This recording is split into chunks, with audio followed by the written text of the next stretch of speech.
are going to start about electric dipole at any general position. Previous lecture में हमने discuss किया था about कि जब हम डाइपोल के एक्सियल लाइन पे देखते हैं इलेक्ट्रिक फील्ड क्या होगा at equatorial line of electric dipole. Now we compare the result of both axial and equatorial.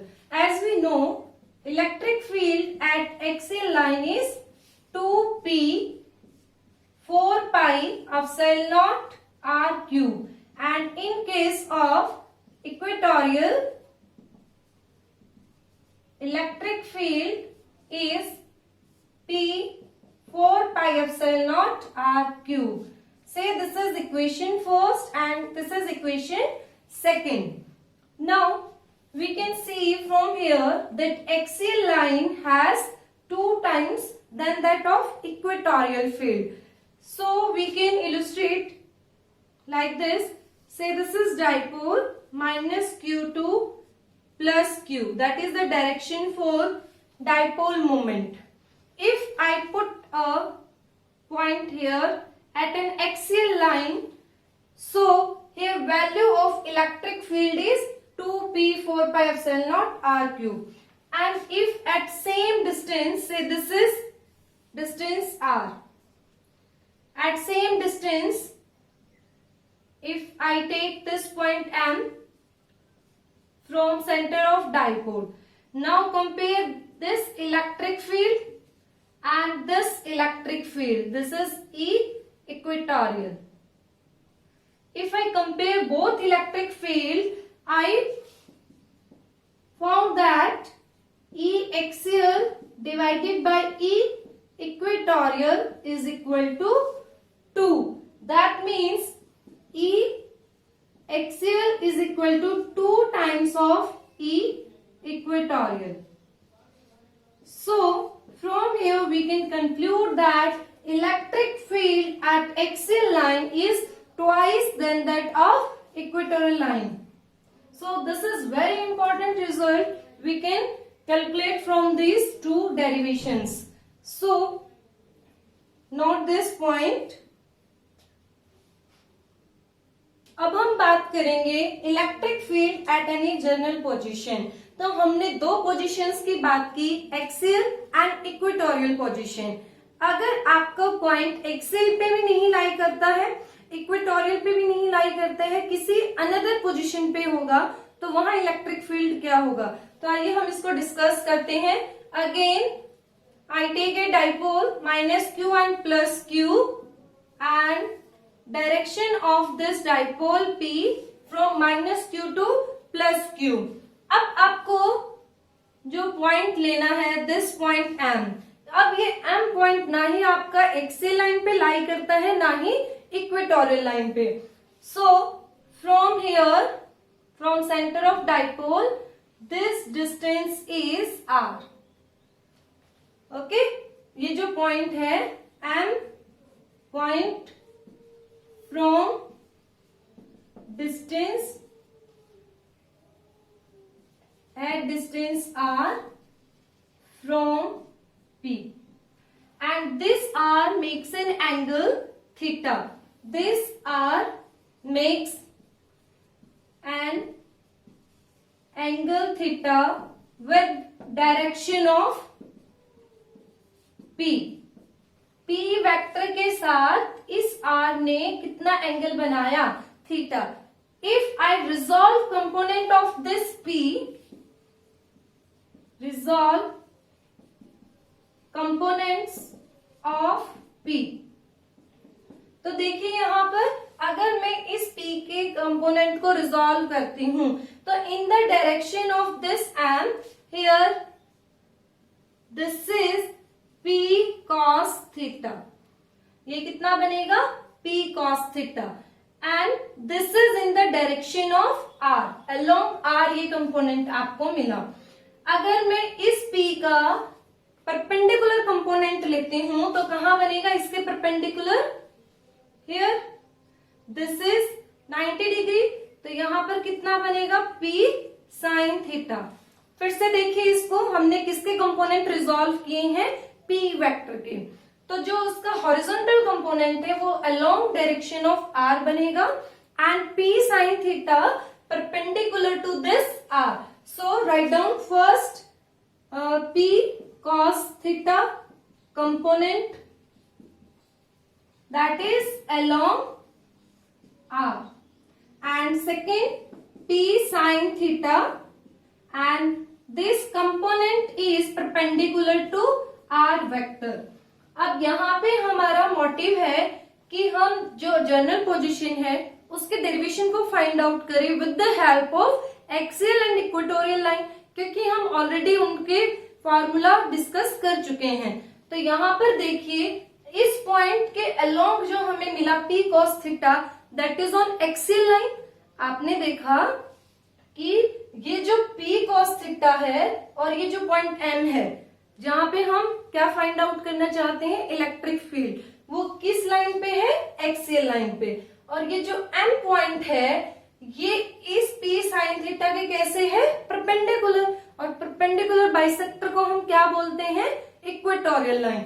तो वो हम सेम रिजल्ट यहां पर यूज कर सकते हैं। सो M point is on axial line of P cos theta, कि आपका जो M पॉइंट है वो कहां लाई करता है, axial line of P cos theta.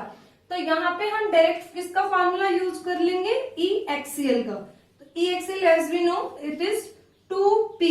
अब यहाँ पर हमारे पास P नहीं है, हमारे पास क्या कंपोनेंट है, P cos थीटा है, बिकॉज ये जो कंपोनेंट है P cos theta that is along this R and 4 pi epsilon naught R cube. Say this is equation first. ठीक है, ये हमने एक्सियल पॉइंट का निकाला। अब हम देखेंगे कि जो P sin थीटा है that is on equatorial line. So M is point on equatorial line of P sin theta. तो यहां हम डायरेक्ट फॉर्मूला यूज करेंगे for E equatorial and that is formula P। अब यहाँ पर P नहीं, हमें क्या लिखना है, कंपोनेंट P का, वो क्या है, P sin थीटा है, 4 pi epsilon naught R cube. इसको लिख लीजिए इक्वेशन सेकेंड। तो यहाँ पर हमने मैग्नीट्यूड निकाल लिया है इलेक्ट्रिक फील्ड का, अब हमें निकालना है डायरेक्शन। तो डायरेक्शन देखिए, जब हम एक्सियल लाइन की बात करते हैं तो डायरेक्शन क्या होती है, जो लाइन होगी उसी के अलोंग चलती है। तो यहाँ पर देखो डायरेक्शन क्या है P की, दिस वन। तो यहाँ अगर हम इलेक्ट्रिक फील्ड निकालते हैं तो उसकी डायरेक्शन हमने क्या निकाली थी, अलोंग। तो ये होगी आपकी E एक्सियल। ठीक है, सेम डायरेक्शन हमने बोला था कि E direction is same as that of P vector. तो ये एक्सियल का केस होगा। अब हम बात करेंगे इक्वेटोरियल में डायरेक्शन क्या होगी। तो इक्वेटोरियल में हमें डायरेक्शन पता है कि अपोजिट टू P होगी। अब यहाँ पे डायरेक्शन देखिए P की क्या है, दिस वन। ठीक है, अब इसका अपोजिट क्या होगा, ये होगा, इसका रिवर्स क्या होगा, ये होगा। अब आपको किस पॉइंट पे निकालना है, M पॉइंट पे, तो इसको आप आगे एक्सटेंड कर दीजिए। तो ये क्या आ जाएगा आपका E equatorial direction. So here angle between E axial and E equatorial is angle 90 degree, इनके बीच में 90 डिग्री है। फिर हम बात करेंगे कि रिजल्टेंट इलेक्ट्रिक फील्ड यहाँ पर क्या होगा। Resultant electric field eight point M। तो देखिए हम फिर से किसका यूज करेंगे, पैरेललोग्राम वेक्टर का। तो यहाँ पे that is represent E net. ठीक है, ये पैरेललोग्राम कंप्लीट कर लीजिए। से दिस इज एंगल अल्फा। ठीक है, तो E नेट। अब आपको पता है using parallelogram law of vector addition, E net is equal to under root E axial square plus E equatorial square. अब आगे फॉर्मूला क्या होता है, +2E1 या E2 cos थीटा। अब यहाँ पे थीटा कितना है, 90 डिग्री है, तो थर्ड टर्म क्या हो जाएगी, यहाँ पर वेनिश हो जाएगी। थीटा कितना है, 90 डिग्री है। तो रेक्टेंगुलर कंपोनेंट्स के लिए हम डायरेक्ट फॉर्मूला क्या यूज करते हैं, √a² + t²। तो put the value for E axial and E equatorial. E axial की हमने वैल्यू निकाली थी P cos थीटा, सॉरी 2 भी आएगा, ε0r³ whole square plus, and for E equatorial is P sin theta 4πε0r³ whole square. So further इसको solve करिए। Now E net equal to, अब यहां देखिए P² 4πε0 एंड r³ इनका स्क्वायर है, बाहर अंडर रूट है, तो ये कॉमन आके बाहर आ जाएगा, एंड 4πε0r³। अब क्या बचेगा ब्रैकेट के अंदर, this is 4 cos² theta plus, और यहां से क्या बचेगा sin² थीटा। सो फर्दर इसको सॉल्व करिए। अब देखिए इस टर्म को आप क्या लिख सकते हैं, 3 cos² theta plus cos² theta. इस टर्म को आपने स्प्लिट किया, 3 cos² theta plus cos² theta, and this is sin² theta. ठीक है, cos² थीटा एंड दिस, ये किसके इक्वल होगा, 1 के। तो क्या बचेगा यहाँ पर, 3 cos² theta plus 1, that is the net electric field eight point P। ठीक है, दैट इज जनरल पोजीशन पे इलेक्ट्रिक फील्ड की वैल्यू क्या होगी। अब देखिए जनरल फॉर्मूला क्या होता है जो सबके लिए फिट हो, है ना। आप कोई भी वैल्यू इसके अंदर सब्स्टिट्यूट करेंगे तो ये एक्सियल के लिए भी रिजल्ट देगा और इक्वेटोरियल के लिए। तो सबके लिए फॉर्मूला क्या होना चाहिए, करेक्ट होना चाहिए। तो देखिए अब हम उसको चेक कर लेते हैं कि जनरल फॉर्मूला हमारा ठीक आया है या नहीं आया। तो हम पहले बात करेंगे एक्सियल पोजीशन के लिए, एक्सियल पोजीशन। अब एक्सियल पोजीशन में देखिए जो थीटा है that is 0 degree. Axial position क्या होती है, along the axis of dipole. तो अलोंग एक्सिस है तो एंगल नहीं है, क्योंकि यहां पर हम पॉइंट इधर लेते थे, तो डायरेक्शन देखिए यही है, तो थीटा कितना होगा 0 डिग्री। पुट करिए यहाँ पर 0 डिग्री। अब ये कितना होगा 0 डिग्री 1, 3 + 1 कितना 4, एंड 4 √ 2p। तो यहाँ पर एक्सियल के लिए फिर से वही फॉर्मूला हमें मिलता है 2p 4πε0r³। ठीक है, अब आप इक्वेटोरियल के लिए चेक करिए फॉर इक्वेटोरियल पोजीशन। अब इक्वेटोरियल पोजीशन क्या होती है, हमने वो पॉइंट कहाँ लिया था, इक्वेटोरियल लाइन मतलब परपेंडिकुलर बाइसेक्टर। जो p डायरेक्शन है उसके m क्या है, परपेंडिकुलर है। तो परपेंडिकुलर होगा तो थीटा कितना होगा 90 डिग्री होगा। तो 90 डिग्री पुट करिए। अब देखिए यहाँ पर जनरल फार्मूले में अब आपको पता है cos 90 कितना 0।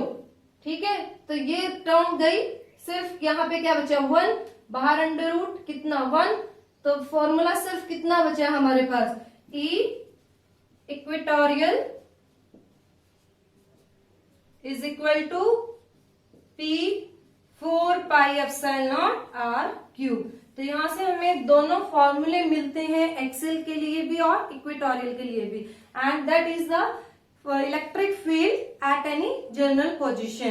तो ये था आपका तीनों cases, axial, equatorial and any general position. हमने जनरल पोजीशन पे magnitude of electric field calculate किया। अब हमें निकालना है कि जो ई नेट है उसकी डायरेक्शन क्या होगी। तो डायरेक्शन निकालने के लिए हमने ई एक्सियल के साथ ये एंगल कंसिडर किया कि कितना एंगल बनाता है, अल्फा एंगल बनाता है। So E net makes an angle alpha with E axial. तो इसका फॉर्मूला आपको पता है, जब हम कैलकुलेट करते हैं तो कितना आएगा, tan alpha is equal to E equatorial, E axial. तो इसकी वैल्यू सब्स्टिट्यूट किए तो यहां पर क्या आएगा, सब कैंसिल हो जाएंगे वैल्यूज। ई इक्वेटोरियल की वैल्यू हमारे पास है, ई एक्सियल की वैल्यू हमारे पास है, तो ये बनेगा आपके पास हाफ टेन थीटा।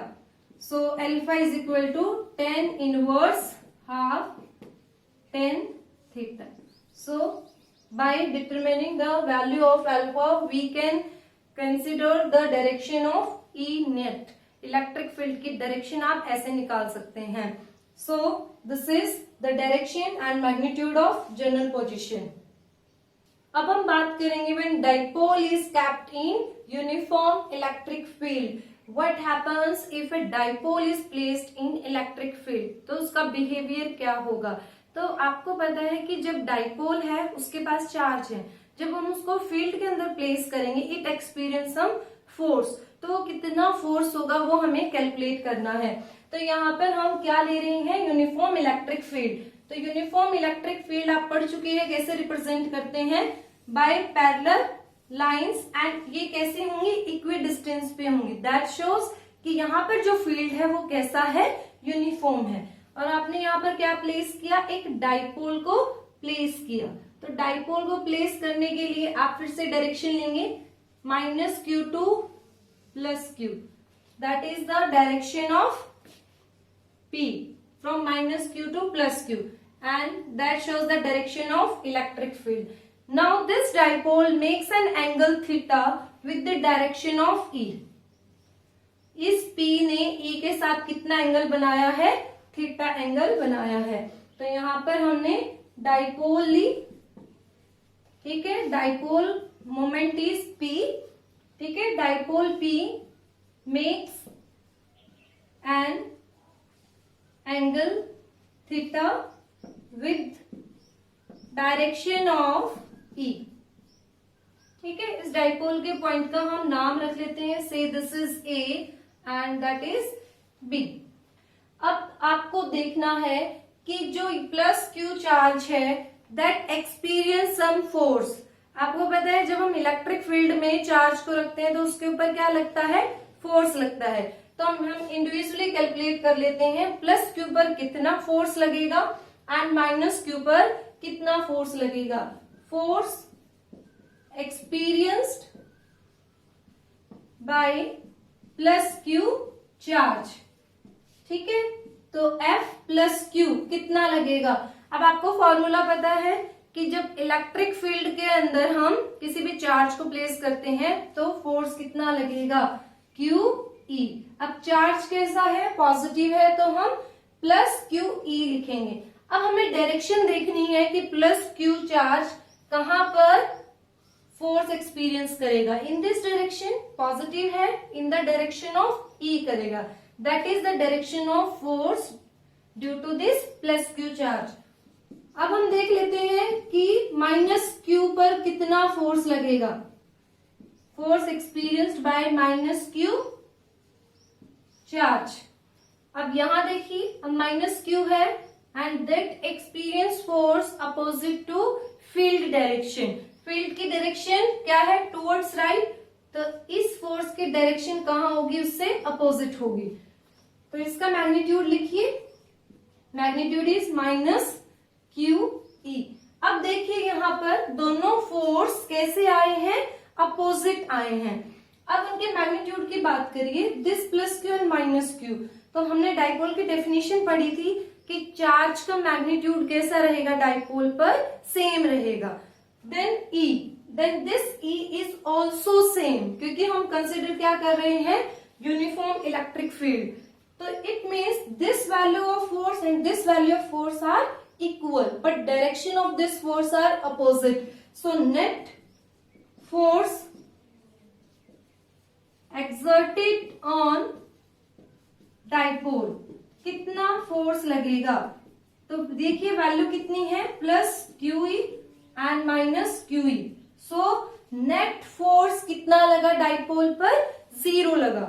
अब देखिए जब फोर्स की हम बात करते हैं कि किसी बॉडी पर फोर्स लगता है, हम जैसे ये मैंने बॉडी कंसीडर की, इसके ऊपर मैंने फोर्स लगाया, तो इसने क्या एक्सपीरियंस किया, ट्रांसलेटरी मोशन। तो ये जो डाइपोल है ये यहाँ पर ट्रांसलेटरी मोशन नहीं करेगी, मतलब ऐसे लीनियर मोशन नहीं चलेगी। ठीक है, so here dipole does not have linear or translatory motion। ठीक है, तो हमने देखा कि नेट फोर्स क्या आया, 0 आया। तो 0 आने से हमें पता लग गया है कि डाइपोल के पास लीनियर मोशन नहीं है। लेकिन इसका मतलब ये नहीं है कि अगर फोर्स 0 आया है तो टॉर्क भी 0 होगा। तो टॉर्क आपने क्लास 11th में पढ़ा है, टॉर्क क्या प्रोसेस करता है, रोटेटरी मोशन। तो अब हमें देखना है कि फील्ड के अंदर जब हमने डाइपोल को रखा तो क्या वो रोटेटरी मोशन दिखाएगा। ठीक है, ट्रांसलेटरी मोशन उसने नहीं दिखाया।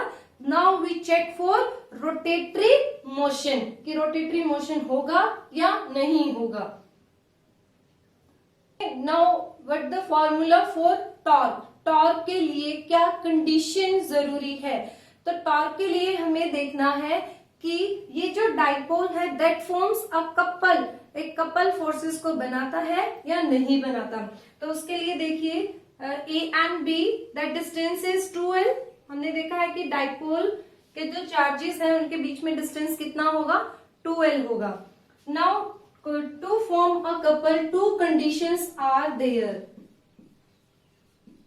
तो ये भी आप पढ़ चुके हैं, फिर से रिवाइज कर लेते हैं हम कि कपल फोर्सेस कब बनते हैं।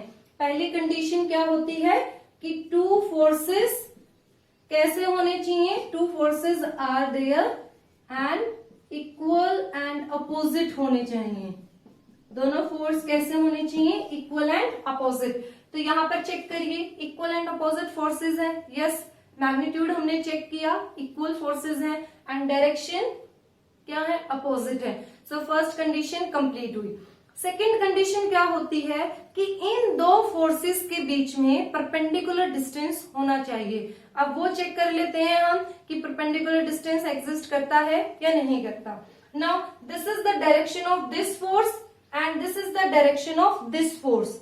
ठीक है, तो इसको अगर आगे हम एक्सटेंड करें, इसको आगे हम एक्सटेंड करें, तो ये जो डिस्टेंस होगा that is perpendicular distance between two charges. तो दोनों कंडीशन यहाँ पे सेटिस्फाई की है डाइपोल ने।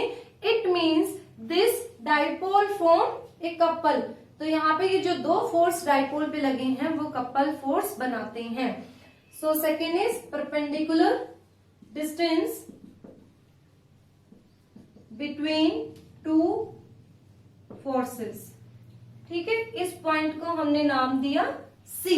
अब हमें निकालना है टॉर्क। ठीक है, टॉर्क बनता है ये हमने देखा, लेकिन कितना बनेगा हम वो चेक कर लेते हैं। अब हमें फॉर्मूला पता है, torque is equal to force into perpendicular distance from axis of rotation या perpendicular distance between two forces. Force कितना, F एंड परपेंडिकुलर डिस्टेंस। तो परपेंडिकुलर डिस्टेंस देखिए कितना होगा, this is point B and this is point C, that is BC। Now magnitude of force, तो यहाँ पे हमें सिर्फ मैग्नीट्यूड लेना है। ठीक है, फोर्स का, तो वो कितना होगा, QE माइनस QE नहीं लेंगे हम, क्योंकि यहाँ पे हम सिर्फ बात कर रहे हैं किसकी, मैग्नीट्यूड की। तो ये कितना होगा, QE। अब हमें कैलकुलेट करना है दिस BC कितना होगा। तो इस BC को निकालने के लिए देखिए दिस इज एंगल थीटा। ठीक है, कैलकुलेट आपको कौन सी साइड करनी है, दिस BC। नोन क्या है आपके पास, दिस AB। AB कितना गिवन है, 2l and this is dipole length. AB क्या है, डाइपोल की लेंथ है। तो यस, ये क्या है बेटा, perpendicular, this is hypotenuse and perpendicular by hypotenuse कौन सी वैल्यू होती है, sine theta 4। So sine theta is equal to BC upon this is AB। अब वैल्यू क्या चाहिए हमें BC के लिए, वो कितनी होगी, AB साइन थीटा। AB की वैल्यू पुट कर दीजिए 2l साइन थीटा। तो हमारे पास BC की वैल्यू भी आ गई है. Now substitute this value here and we have 2L sin theta. QE 2L sin theta. अब एक यहाँ पर जानी पहचानी क्वांटिटी है, ठीक है, that is Q into 2L. पढ़ चुके हैं आप Q इंटू 2L क्या होता है? Yes, that is dipole moment. तो पुट कर दीजिए यहाँ पे dipole moment P E sin theta. ठीक है, ये जो 2QL इस वैल्यू का हमने क्या पुट कर दिया है?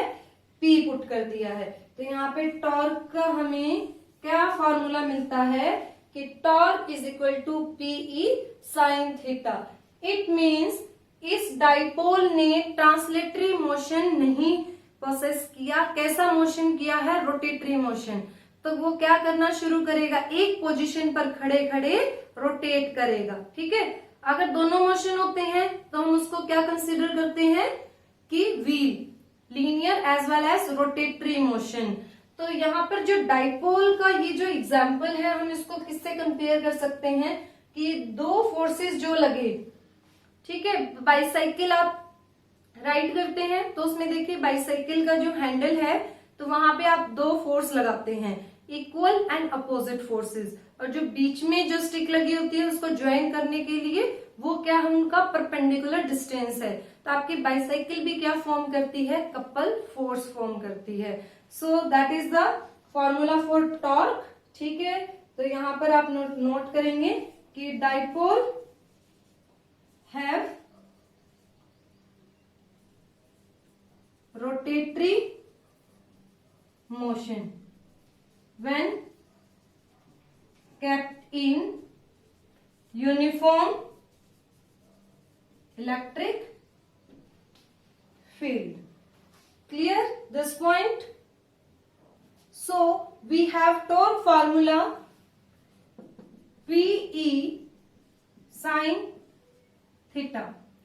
ठीक है, अब हम देखेंगे कि जो थीटा है वो वैल्यू क्या क्या हो सकती है. तो स्पेशल केसेस हम देख लेते हैं. Special cases. First case, when P is along E. अगर ऐसी कंडीशन हो, E हमने ऐसे ड्रॉ किया, that is direction of E, and P की भी यही डायरेक्शन हो. ठीक है, तो आप यहां से देख सकते हैं एंगल कितना होगा? 0 डिग्री. सो टॉर्क, अब देखिए टॉर्क यहाँ पर एक्सर्ट करेगा या नहीं करेगा डाइपोल पर. तो वैल्यू पुट करिए फॉर साइन 0 डिग्री, तो कितना होगा? 0. It means when P and E both are in same direction तो टॉर्क यहाँ पर नहीं लगेगा. ठीक है, सेकेंड हम केस देख लेते हैं. When P is perpendicular to E. ठीक है, E की डायरेक्शन ये है और P कैसे है? इसके परपेंडिकुलर है, and this angle is 90 degree. अब यहाँ बताइए क्या टॉर्क लगेगा? यस, डेफिनेटली लगेगा, बिकॉज यहाँ पे एक ऐसी कंडीशन थी, स्टेबल थे दोनों. ठीक है, बट यहाँ पर P ऐसे है तो क्या करेगा? टॉर्क इसको घुमाकर E की डायरेक्शन में लाने की कोशिश करेगा. तो यहाँ पर टॉर्क कितना लगेगा? अब देखिए वैल्यू पुट करिए PE साइन 90 डिग्री. अब साइन 90 की क्या होती है? Maximum value. तो यहाँ पर टॉर्क भी कितना लगेगा? मैक्सिमम लगेगा. And how much? PE. सो ये टॉर्क की क्या है? मैक्सिमम वैल्यू है. Next case is when theta is 180 degree. 180 degree means P and E are anti-parallel. अब पोजीशन कैसी है? Anti-parallel है. So this is the direction for E and this is the direction for P. So this angle is 180 degree. अब आपको check करना है कि यहाँ पर टॉर्क लगेगा या नहीं लगेगा. तो again put the formula in this and we know that sin 180 degree भी कितना होता है? 0 होता है. तो यहाँ भी टॉर्क कितना लगेगा? 0 लगेगा. ठीक है, ये हमारे स्पेशल केसेस थे. अब आपको इसको वेक्टर फॉर्म में रिप्रेजेंट करना है, तो वेक्टर फॉर्म में देख लेते हैं. इन वेक्टर फॉर्म तो as we know this torque is a vector quantity, torque क्या है, एक वेक्टर क्वांटिटी है। एंड वेक्टर क्वांटिटी के बारे में हमने पढ़ा है, if these two P and E, P भी पता है आपको क्या है, वेक्टर है, E भी क्या है, वेक्टर है। तो अगर इन दोनों क्वांटिटी का हम क्रॉस प्रोडक्ट कर देते हैं तो हमें जो थर्ड क्वांटिटी मिलेगी वो भी कैसी मिलेगी, वेक्टर क्वांटिटी मिलेगी। सो मैग्नीट्यूड क्या होगा इस टॉर्क का, PE साइन थीटा होगा। तो वेक्टर फॉर्म में हम कैसे रिप्रेजेंट करेंगे, this is torque P cross E, ठीक है, torque is equal to P cross E। ये इसको हम डायरेक्शन के वे में रिप्रेजेंट कर सकते हैं, और जब हमें मैग्नीट्यूड निकालना है टॉर्क का तो हम उसको ऐसे लिखेंगे PE sine theta. So this is about when dipole is kept in uniform electric field. तो यहाँ पे हमने बात की है यूनिफॉर्म इलेक्ट्रिक फील्ड की, इसको ध्यान से समझिए। यूनिफॉर्म का मतलब एक जैसा फील्ड, एक जैसे स्ट्रेंथ का फील्ड अप्लाई किया। तो एक जैसे स्ट्रेंथ का फील्ड अप्लाई करने पर नेट फोर्स ऑन डाइपोल 0 हो गया है, ठीक है, लीनियर मोशन नहीं होगा डाइपोल का। बट इसका मतलब ये नहीं है कि टॉर्क 0 होगा, टॉर्क की वैल्यू हमें यहाँ पर मिली है। अब हम बात करेंगे इफ यूनिफॉर्म इलेक्ट्रिक फील्ड ना हो के कैसा लिया हमने, नॉन यूनिफॉर्म इलेक्ट्रिक फील्ड, तो क्या होगा।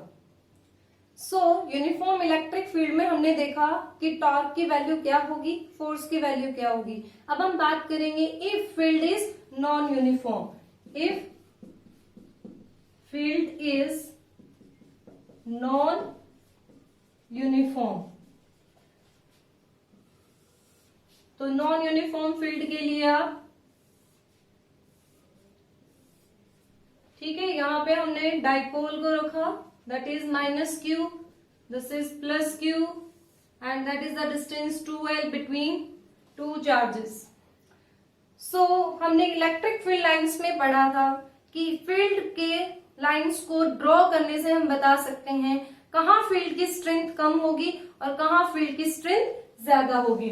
तो यहाँ पर देखिए ये लाइंस क्या है, क्राउडेड है, and here lines are farther apart. So here value of electric field is weak and here value of electric field is greater. So to represent this हम इसको ड्रॉ कर लेते हैं like this.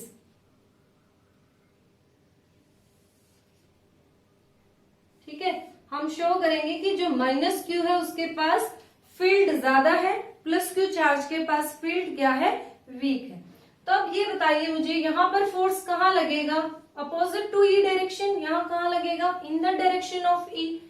तो यहाँ पे बताइए मुझे क्या फोर्स दोनों जगह सेम लगा, आंसर इज नो। क्यों नो, बिकॉज यहाँ पर फील्ड कैसा लिया हमने, नॉन यूनिफॉर्म लिया है। तो यहाँ फील्ड कैसा लगेगा, ठीक है, that is the force due two plus, that is Q E.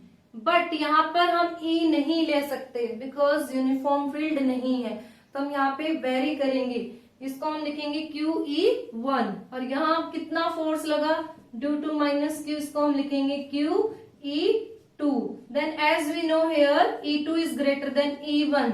क्यों E2 ग्रेटर है, क्योंकि यहाँ पर फील्ड लाइंस क्या है, क्राउडेड है, यहाँ पर फील्ड लाइंस किसी हैं, फार्दर हैं, तो फार्दर अपार्ट है, तो यहाँ पर वीक होगा फील्ड।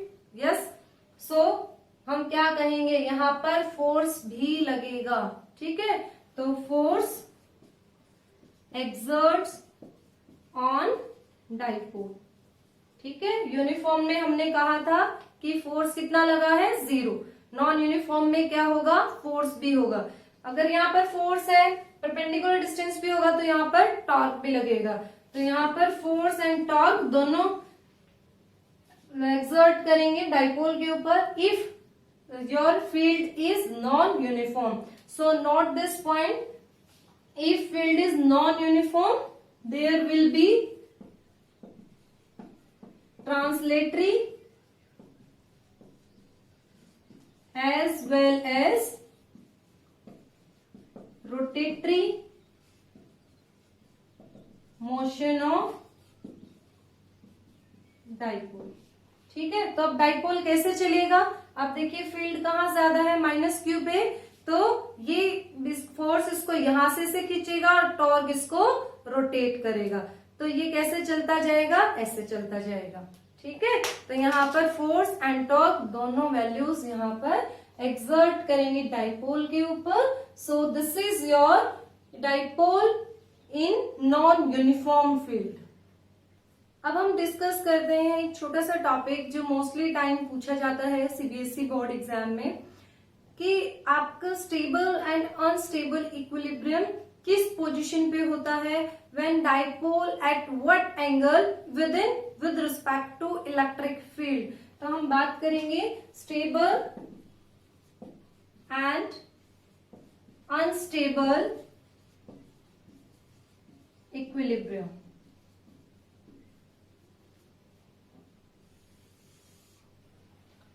तो सबसे पहले देखिए इक्विलिब्रियम होता क्या है। इक्विलिब्रियम मतलब जहां पर किसी बॉडी के ऊपर कोई भी फोर्स टॉर्क ना एक्ट करे, वो जैसे है वैसे ही पोजीशन में रहे।